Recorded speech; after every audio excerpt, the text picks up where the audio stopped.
Welcome to Mission Ignition, a new leadership development podcast from Catalyzer and Catalyzer Media, organized to introduce you to our team and approach to igniting leadership growth in your organization. I'm Steve Ingalls, President and CEO at Catalyzer, and we're excited to share another episode with you.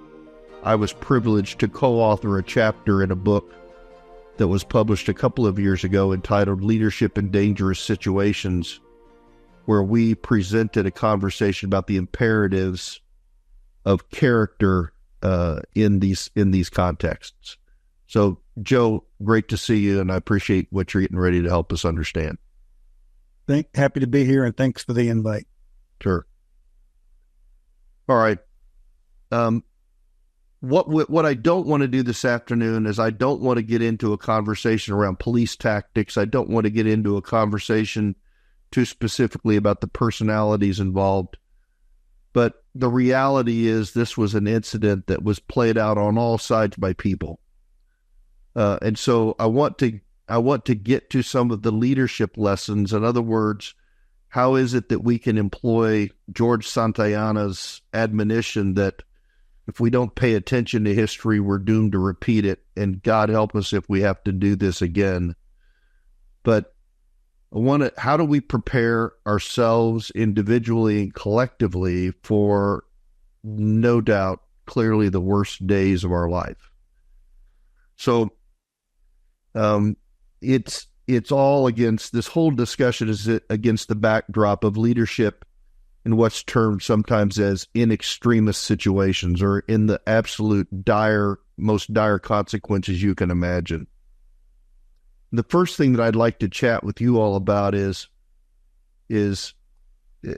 one of the critical findings in the Department of Justice's report was that at some point in the conversation or in the discussion, in the series of events that these first responders were dealing with, it seems they lost sight of the problem that they were trying to solve, which was essentially the response to an active shooter versus the barricaded suspect problem, which has got a completely different collection of tactics around it.